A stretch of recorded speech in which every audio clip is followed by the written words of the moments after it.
Teman-teman, baca firman Tuhan wajib setiap hari. Amin. Shalom, selamat berjumpa kembali di channel TPK Jambi Tertinambunan. Kita baca firman Tuhan hari ini di hari yang ke-340, tanggal 27 Agustus tahun 2024. Diambil dari kitab Ibrani pasal 13 ayat 16 dengan perikop bagaimana menyenangkan hati Tuhan. Sebagai nats, dan janganlah kamu lupa berbuat baik dan memberi bantuan, sebab korban-korban yang demikianlah yang berkenaan kepada Allah. Kemudian dalam bacaan pagi diambil dari kitab Yunus pasal 3 ayat 1 sampai 3. Yunus mentaati Tuhan. Sebagai bacaan malam, Titus pasal yang ketiga ayat 5 sampai dengan 7. Kelakuan orang Kristen. Sebagaimana biasanya kita tetap menyampaikan pedoman kita dalam bulan Agustus dengan topik hikmat dari Allah memelihara hidup. Dijabarkan dalam Pengkhotbah pasal yang ke-7 ayat 12. Demikian bunyinya.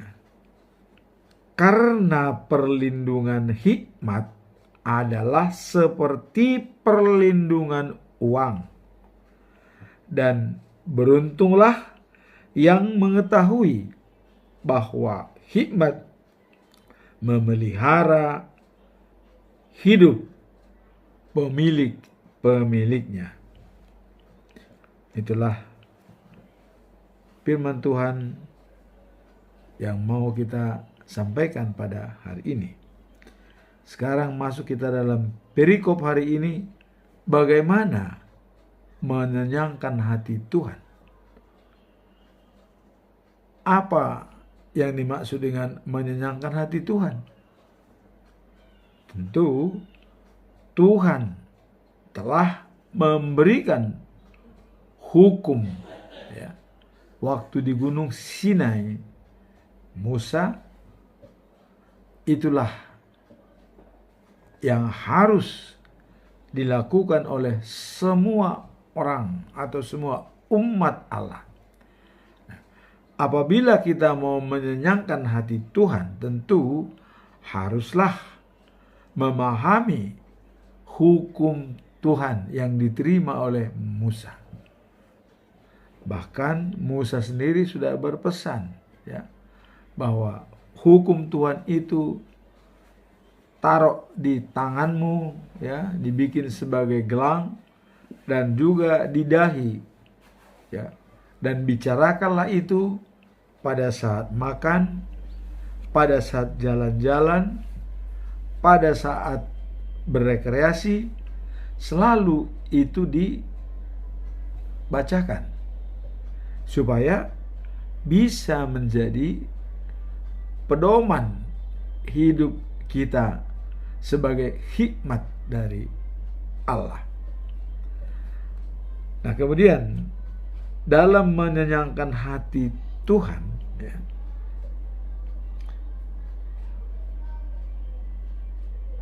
kita melihat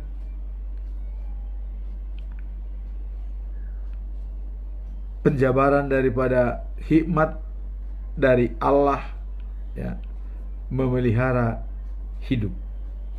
Nah, Amsal 1 ayat yang ke-7, ya, bahwa takut akan Tuhan adalah permulaan pengetahuan, tetapi orang bodoh menghina hikmat dan didikan. Kemudian dalam Amsal 22 ayat yang ketiga dikatakan bahwa orang bijak tahu datangnya bahaya, tapi orang bodoh tutup mata dan mati. Orang bijak inilah yang berhikmat, yang memiliki hikmat. Tetapi orang bodoh itulah yang menghina hikmat dan didikan, sehingga mereka tutup mata dan mati.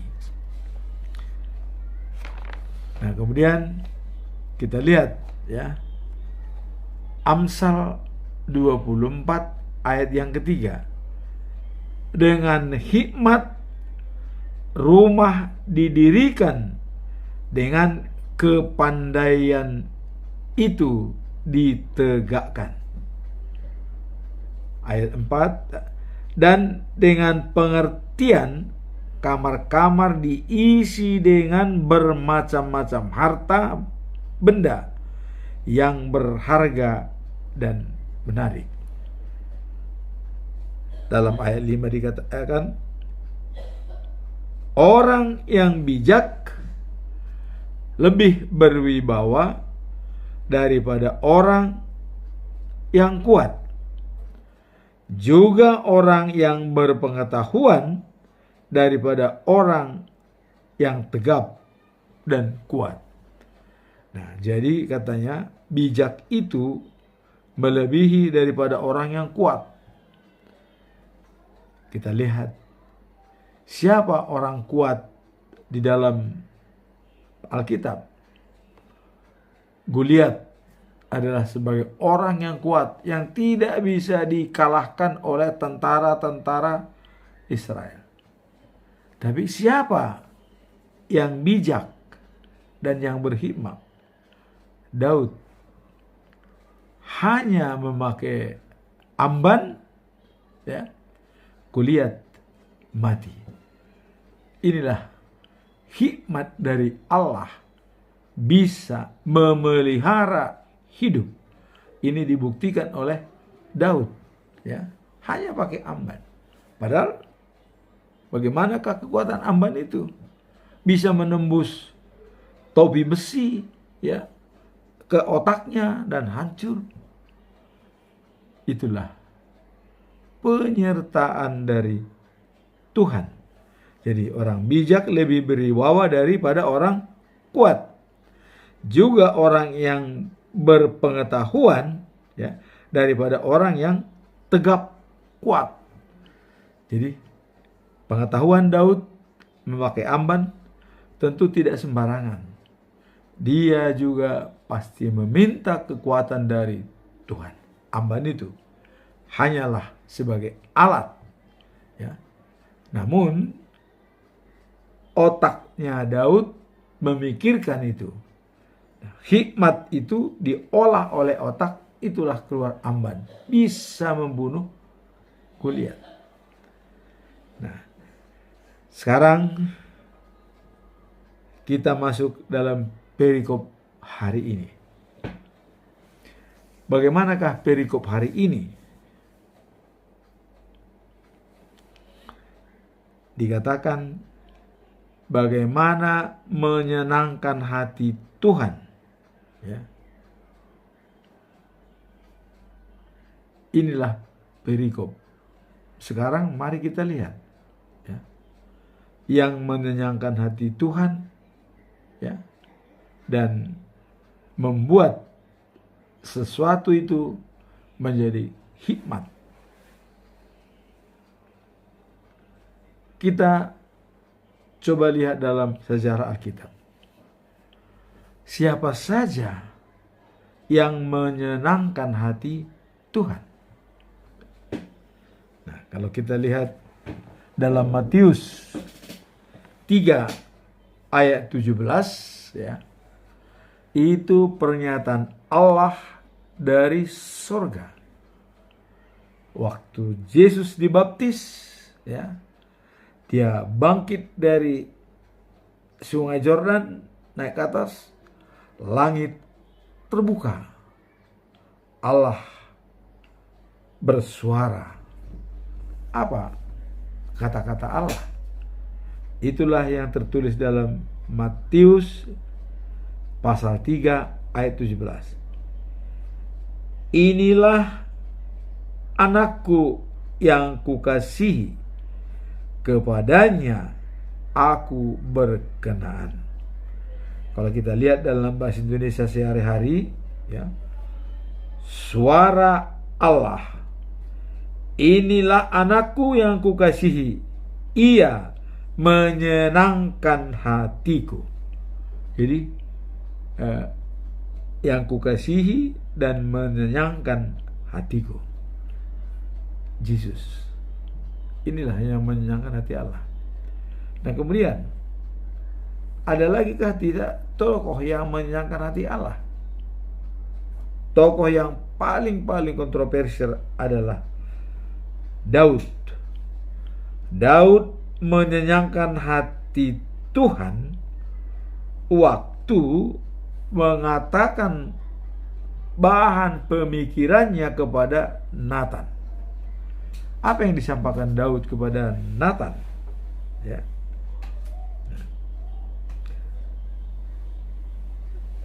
Daud mengatakan kepada Nathan akan membangun rumah Tuhan. Tertulis dalam kitab 2 Samuel pasal 7 ayat 1 sampai dengan 2. Demikian bunyinya. Ketika raja telah diam di rumahnya dan Tuhan telah memberinya ketentraman, ya, dari semua musuhnya di sekelilingnya, berkatalah raja kepada Nabi Nathan. Apa yang disampaikan oleh Raja Daud? Lihat, aku ini tinggal di rumah kayu aras dan kayu cendana, ya, dari Libanon. Sedangkan tubuh Tuhan diam di dalam kemah. Nah, inilah yang disampaikan oleh Daud. Jadi keinginan Daud untuk membangun baik Allah dan memindahkan peti perjanjian Tuhan ini adalah mencerminkan, ya, kerinduannya untuk memberi tempat yang layak bagi kehadiran Tuhan. Jadi dia akan memberi tempat yang layak bagi kehadiran Tuhan. Sebab Raja Daud sudah enak tinggal di istana dengan kayu ares. Dia memikirkan, kok kemah perjanjian Tuhan berada di kemah. Inilah keinginan daripada Daud untuk membangun baik Allah dan, ya, memindahkan peti perjanjian Tuhan. Inilah mencerminkan kerinduannya untuk memberi tempat yang layak bagi kehadiran Tuhan. Inilah yang menyenangkan hati Tuhan. Nah kemudian apa yang terjadi setelah Daud menyampaikan itu kepada Nathan? Jadi kalau kita lihat, tindakan ini adalah menunjukkan kepedulian Daud terhadap kemuliaan Allah. Dan, ya, niatnya yang tulus untuk memuliakan Tuhan. Jadi ada, ya, tindakan yang menunjukkan kepedulian atau keprihatinan ya, terhadap kemuliaan Allah. Selama ini hanya berada di kemah, mengembara, kata Tuhan mengembara. Dia mengembara dari Mesir, setelah keluar mereka dari Mesir di perjalanan bangsa Israel, dan sampai hari ini kata Tuhan di tempat itu masih di kemah. Maka timbullah bahan pemikiran daripada Daud. Namun Tuhan memberi pengertian pada Daud ya, bahwa rencananya ya, rencana Tuhan lebih besar dari sekedar membangun fisik. Nah, kemudian Tuhan berfirman kepada Nathan dari 2 Samuel ya, pasal 7 ayat 4 sampai dengan 5. Demikian bunyinya. Tetapi pada malam itu juga datanglah firman Tuhan kepada Nathan. Pergilah, katakan kepada hambaku Daud ya, beginilah firman Tuhan. Diterima oleh Nathan dan disampaikan kepada Daud. Dikatakan oleh Tuhan, masa engkau yang mendirikan rumah bagiku untuk kudiami? Ini kata Tuhan kepada Daud, masa kau yang membangun rumah bagiku untuk kudiami?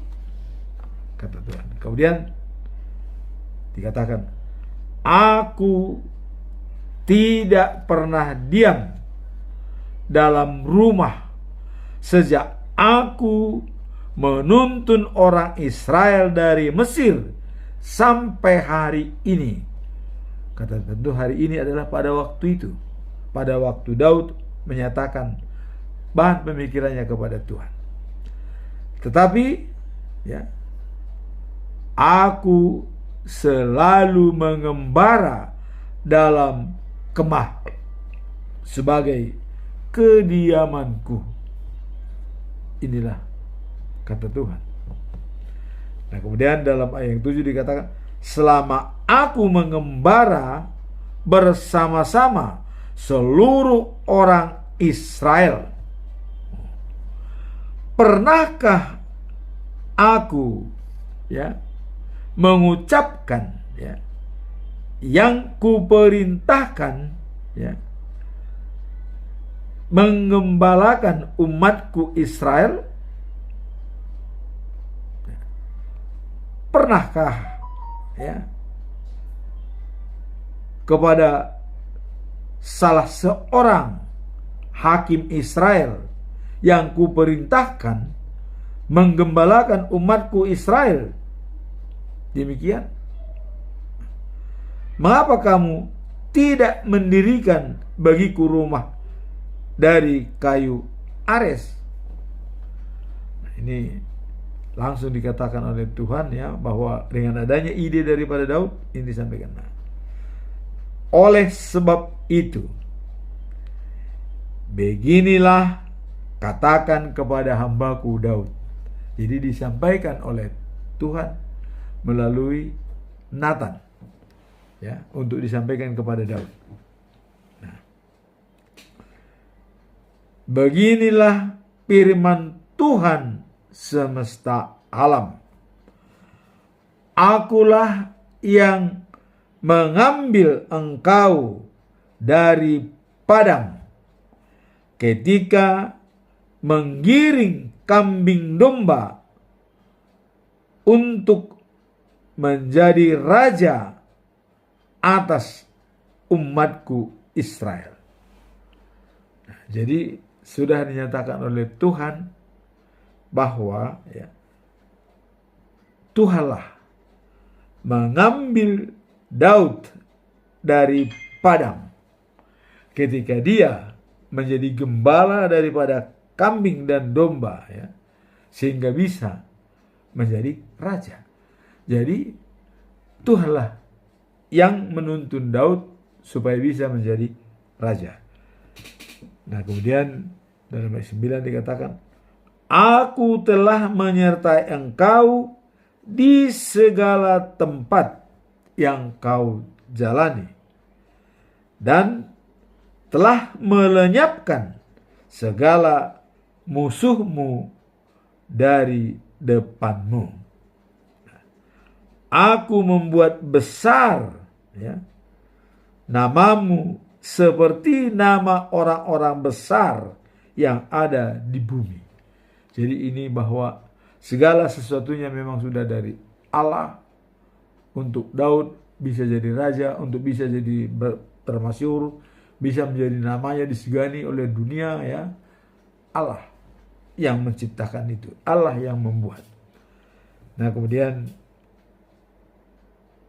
Aku menentukan bagi umatku Israel dan, ya, menamakannya sehingga ia dapat diam di tempatnya sendiri dengan tidak lagi dikejutkan dan tidak pula ditindas oleh orang-orang lalim seperti dahulu.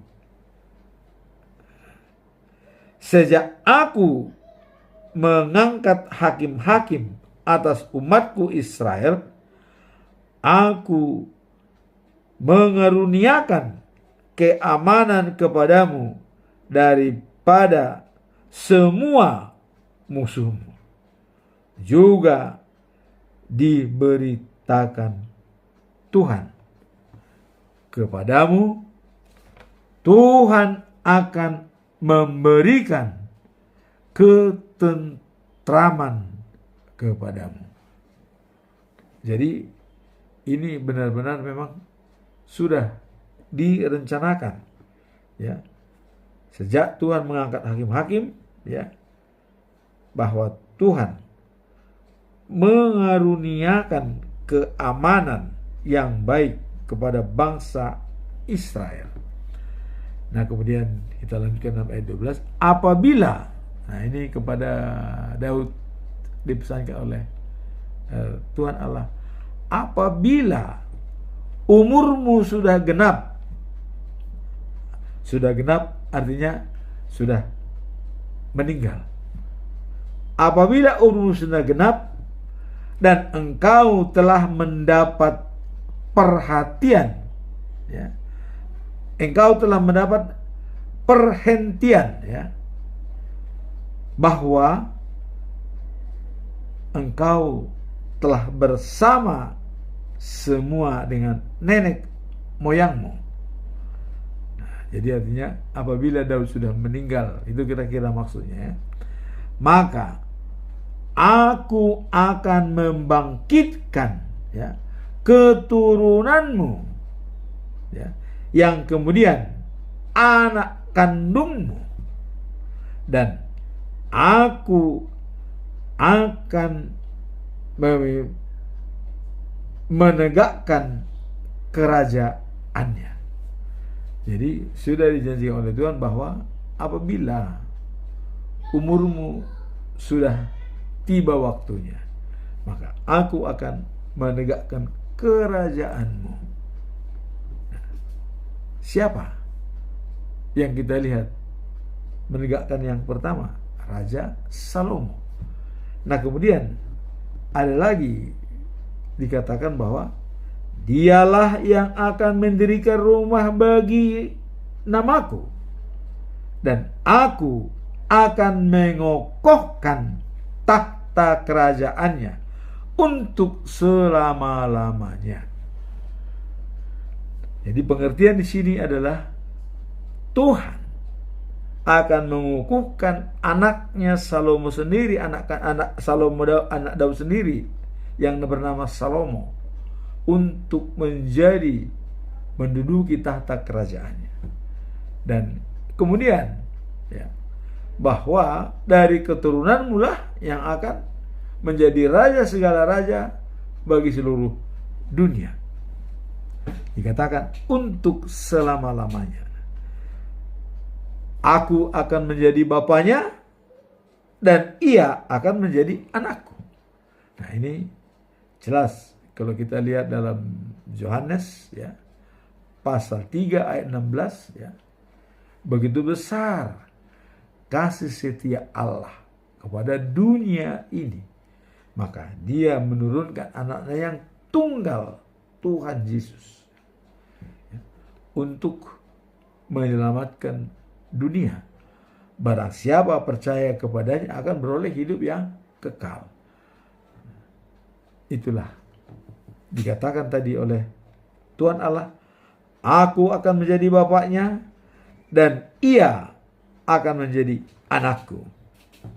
Nah, kemudian dikatakan, apabila ia melakukan kesalahan, maka aku akan menghukum dia dengan rotan yang dipakai orang dan dengan pukulan yang diberikan anak-anak manusia. Nah, jadi kalau sudah antara bapa dan anak, ya jelas. Apabila menghukum, nah, dikatakan pakai rotan. Jadi ini sudah diingatkan oleh Tuhan. Kalau kita mau menghukum anak-anak kita, tidak boleh pakai yang lain-lain. Pakai rotan atau pakai lidi. Itulah dikatakan di sini bahwa apabila ada kesalahan anak-anakku, akan mendidik dan mengajar dan pakai rotan seperti yang dilakukan oleh manusia. Nah, tetapi kasih setiaku tidak akan hilang daripadanya, seperti ya yang kuhilangkan dengan Raja Saul. Jadi itu dihilangkan oleh Tuhan, itu kerajaan Raja Saul. Kenapa? Karena Raja Saul ya selalu membenci Daud, padahal Daud tidak bersalah. Maka Tuhan Allah mengatakan ya, tetapi kasih setiaku tidak akan hilang daripadanya, seperti yang kuhilangkan daripada Raja Saul. Nah, jadi tidak akan hilang seperti yang dihilangkan pada Raja Saul. Artinya ini hanya merupakan contoh bahwa Tuhan Allah pernah menghilangkan kekuasaan itu dari Raja Saul. Nah, jadi itu tidak akan dilakukan pada kerajaan yang diciptakannya ini, itu dari keturunan Daud ya, untuk menduduki tahta kerajaan itu selama-lamanya. Nah, kemudian keluarga dan kerajaanmu akan kokoh untuk selama-lamanya di hadapanku ya, Allahmu, tahtamu akan kokoh untuk selama-lamanya. Jadi di hadapanku itu adalah di hadapan Allah tentu ya. Tahtanya akan kokoh selama-lamanya. Nah, tepat seperti perkataan ini dan tepat seperti itu ya, seperti perkataan itu dan seperti penglihatan ini. Nah, Nathan berbicara kepada Daud. Itulah disampaikan Nathan kepada Daud ya. Tadinya dengan adanya pikiran daripada Daud untuk membangun rumah Tuhan ya, dan memindahkan peti perjanjian Tuhan ke tempat yang dibangun itu, ini sangat direspon langsung oleh Tuhan. Siangnya Daud bicara, malamnya langsung Tuhan memerintahkan kepada Nathan, sampaikan kepada Daud. Seperti yang tadi kita lihat bahwa keturunanmu akan menduduki tahta kerajaan, dan dari keturunanmu lah yang menjadi raja segala raja, yaitu datangnya Yesus Kristus, ya. Nah, kemudian apa respon atau jawaban daripada Daud? Ya. Daud dengan sangat rendah hati, dengan sangat persuasif, dia menyampaikan seperti ini.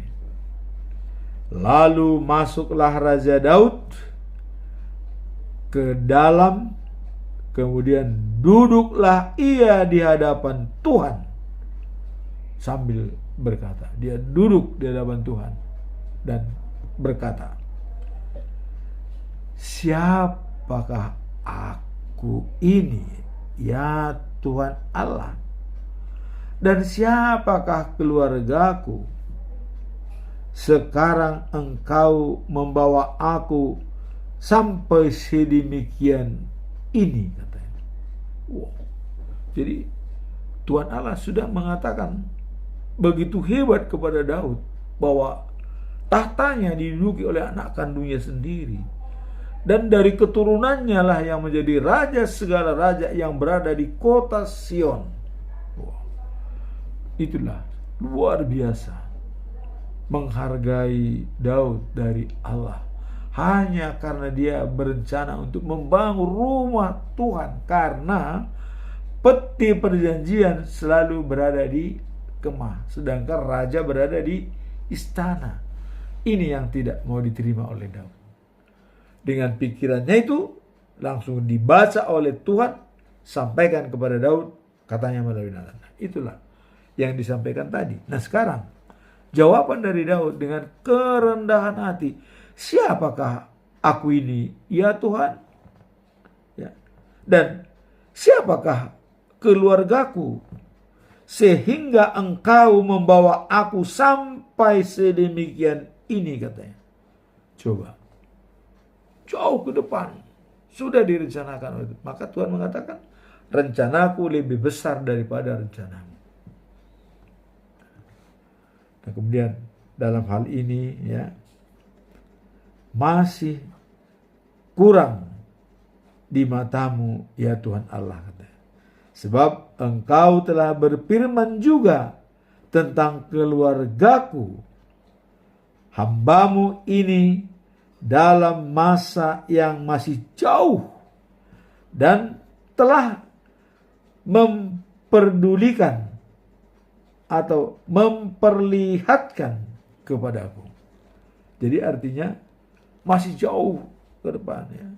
Sudah dinyatakan oleh Tuhan, anak kandungmu sendiri sebagai pewaris tata kerajaan, dari keturunanmu menjadi penyelamat dunia. Itu bagi Daud cukup jauh. Tidak ada kelihatan. Hanya mungkin ya hanya seperti mimpi gitu ya. Itulah dikatakan oleh Daud, siapa aku ini? Siapa keluargaku? Kok bisa sedemikian rupa dalam.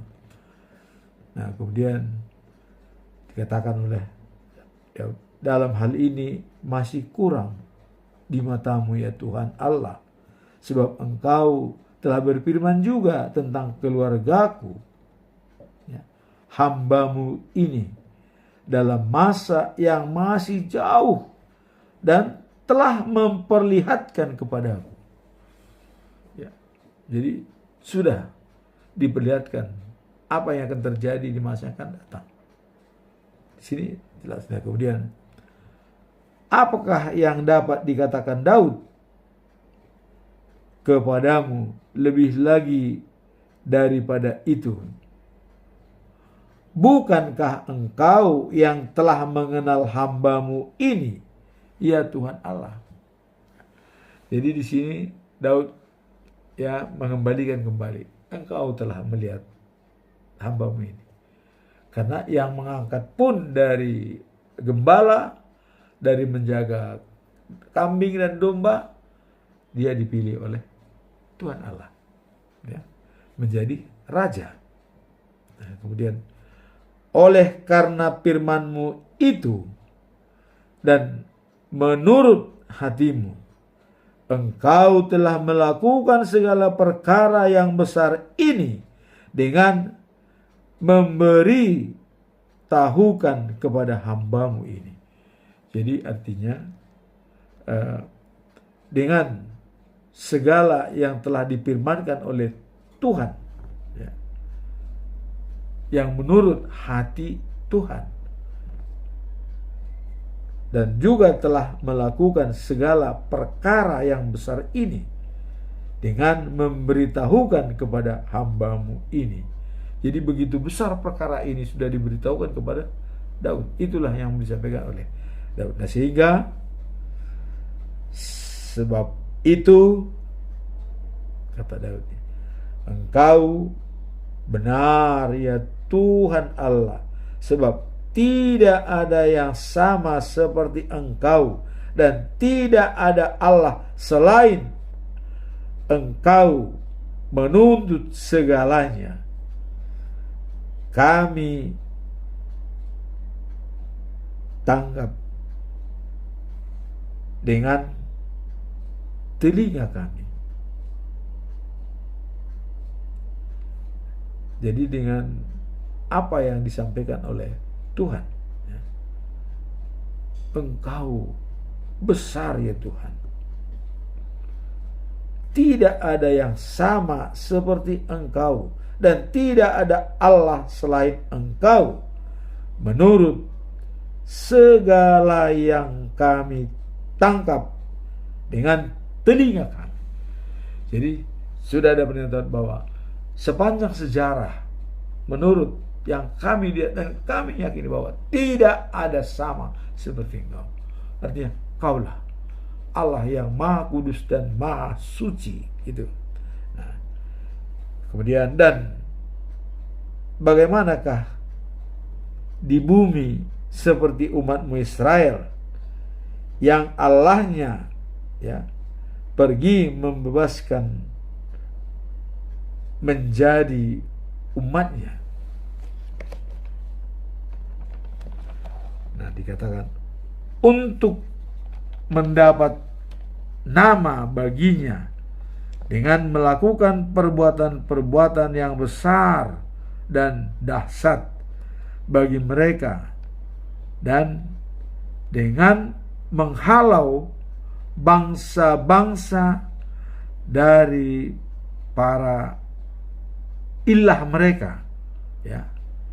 Jadi menghalau bangsa-bangsa dari ilah mereka. Ilah itu artinya menyembah dewa, ya, dari depan umatmu.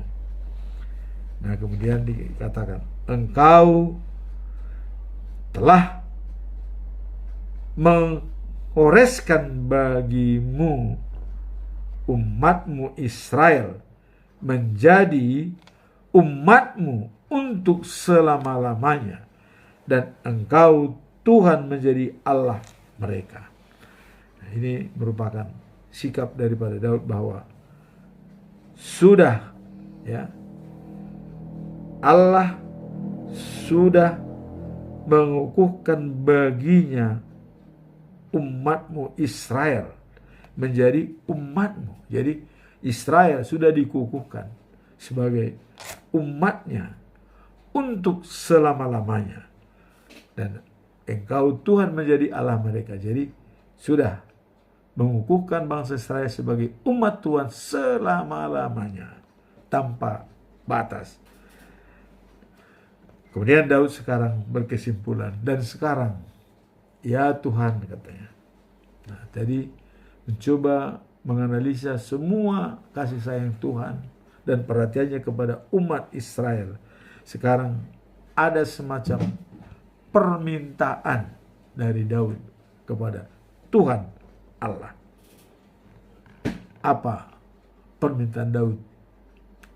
Inilah yang dilihat dalam ayat yang ke-25, ya, dari 2 Samuel,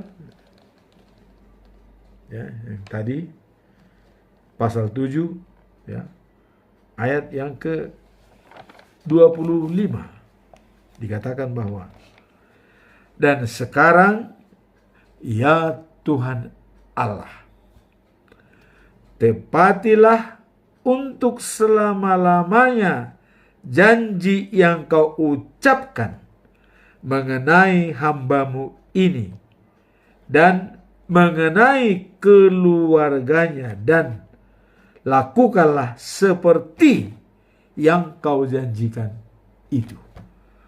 Jadi dengan adanya tadinya ucapan-ucapan, pernyataan atau yang disampaikan oleh Tuhan, pesan kepada Nathan bersama kepada Daud langsung sujud, berdoa, dan menyampaikan hal-hal yang tadi.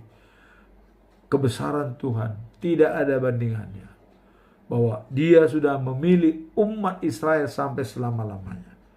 Nah kemudian sekarang permintaan Daud yang terakhir, tepatilah untuk selama-lamanya janji yang kau ucapkan mengenai hamba-Mu ini dan mengenai keluarganya, dan lakukanlah seperti yang kau janjikan itu. Inilah kata-kata Daud yang terakhir. Nah kemudian dikatakan oleh Daud, maka nama-Mu akan menjadi besar untuk selama-lamanya, sehingga orang berkata, Tuhan semesta alam, ialah Allah atas Israel. Maka keluarga hamba-Mu Daud akan kokoh di hadapan-Mu. Itulah adanya semacam janji Tuhan kepada Daud, karena Daud sudah memberikan bahan pikiran yang sangat menyenangkan hati Allah. Kembali kita tadi kepada perikop itu, adalah yang menyenangkan hati Allah. Tadi Yesus sudah jelas, Allah yang menyatakan sendiri, Dia adalah anak kesayanganku yang kukasihi, dan Dia menyenangkan hatiku. Itu sudah pernyataan Allah. Nah kemudian satu lagi, Daud setelah dia mengatakan bahwa pada Nathan, aku akan membangun bait suci karena aku berada di istana. Tapi kenapa peti perjanjian berada di kemah? Ini paradigma ini mau diubah oleh Daud, sehingga sangat dihargai oleh Tuhan Allah. Maka dengan demikian pernyataan Daud, langsung Tuhan membuat suatu dua janji. Satu, anak kandungmu sendiri akan menjadi pewaris tahta kerajaan. Itulah Raja Salomo. Dan kemudian, apakah peristiwa Raja Salomo sampai ke Tuhan Yesus? Itu kita lihat. Kalau generasi Daud, itu generasi 33 dari Adam. Yesus itu generasi 60 dari Adam, atau generasi 27 dari Daud. Jadi setelah Daud, baru Salomo generasi ke-34 ya. Dan di situ dijanjikan oleh Tuhan bahwa dari keturunanmu, anak kandungmu sendiri menjadi pewaris kerajaanmu. Itulah Raja Salomo. Nah kemudian 22 keturunan ke bawah sebelum terjadi, Tuhan menjanjikan, dari keturunanmu lah yang akan menjadi raja segala raja, dan dia anakku, aku bapaknya. Tadi jelas waktu Yesus dibaptis, inilah anak kesayanganku dan kepadanya aku berkenan, dan dia menyenangkan hatiku, kata. Jadi semua apa yang disampaikan itu merupakan suatu sejarah ya, bahwa apa yang mau kita petik dari masalah ini, Tuhan menghargai setiap bahan pemikiran dari kita. Maka itulah dikatakan berhikmat. Karena hikmat adalah anugerah atau karunia dari Allah. Daud sangat berhikmah. Kata-katanya yang mengatakan sangat dihargai oleh Tuhan. Nah, sehingga dia mendapatkan janji Tuhan kepadanya dari keturunannya anak kandungnya sendiri menjadi pewaris kerajaannya Raja Salomo. Kemudian dari keturunan mula akan menjadi raja segala raja dan dihormati di dunia dan menyelamatkan dunia. Pada generasi 60, dari generasi 33 ya ke generasi 60. Itulah Yesus Kristus sebagai raja segala raja. Nah, kemudian kalau kita lihat dalam Alkitab, dalam firman Tuhan ya, bagaimana menyenangkan hati Tuhan. Tadi yang menyenangkan hati Tuhan itu sudah kita lihat, Yesus Kristus dan Daud ya, menyenangkan hati Tuhan. Nah, kemudian bagaimana cara untuk menyenangkan hati Tuhan? Nah, kita lihat dalam Galatia 6 ayat yang ke-9 ya. Jangan jemu-jemu berbuat baik, karena kita akan menuai pada saatnya kalau kita tidak lemah. Nah, ini dalam perikop hari ini dikatakan tadi, jangan lupa berbuat baik. Ya, kalau kita lihat dalam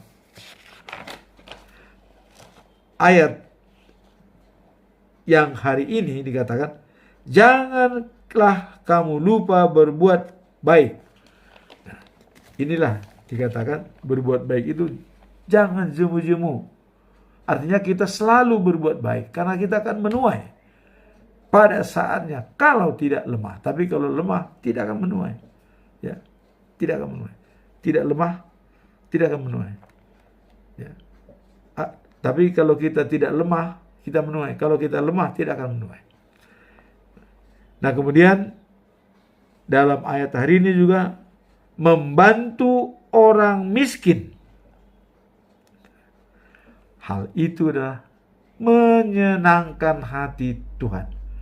Jadi jangan lupa berbuat baik, kemudian membantu orang miskin, itulah menyenangkan hati Tuhan.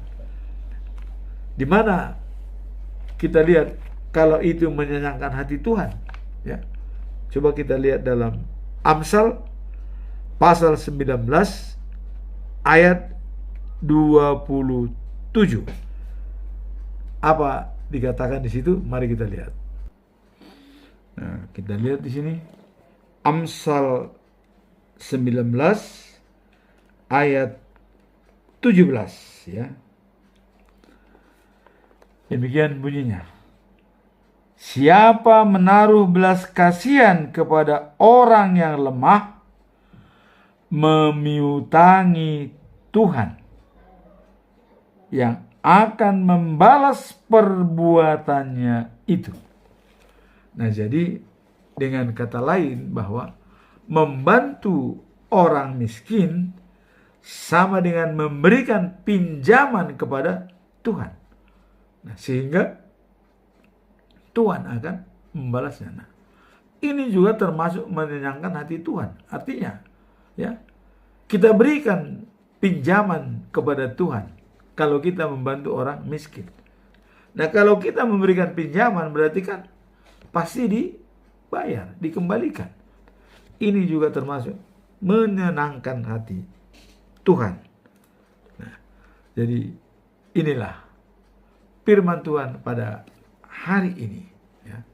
Dan kalau kita melihat bacaan pagi yaitu Yunus ya, pasal 3 ayat 1 sampai 3 bahwa Yunus mentaati Tuhan ya dan menjalankan perintahnya. Nah, ini karena Yunus pernah ya diperintahkan oleh Tuhan, dia pergi ke kota Lopo ya, ke Spanyol, harusnya ke Ninive. Nah, dalam hari ini dia sudah sadar kalau dia dimakan oleh ikan dan dia berdoa, dia kembali. Nah, di sini Yunus sudah mentaati perintah Tuhan. Nah, kemudian dalam bacaan malam Titus pasal 3 ayat 5 sampai ke 7, kelakuan orang Kristen. Jadi apabila orang Kristen itu bersama dengan Yesus Kristus sebagai penyelamat,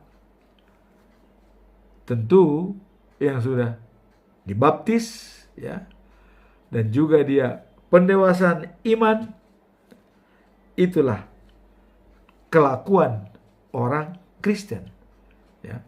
Selama dia tidak dibaptis dan tidak ada pendewasaan iman, itu belum menjadi orang Kristen.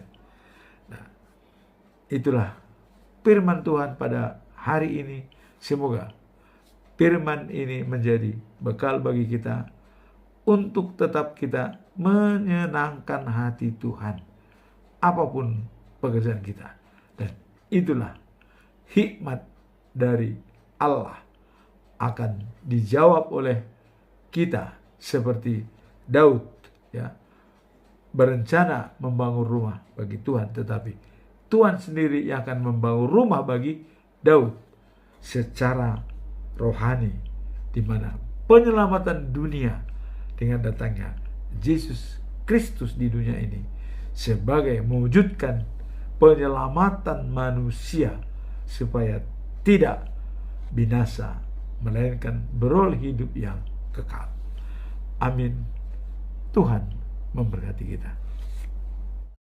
Yeah, bye. Thank you for watching.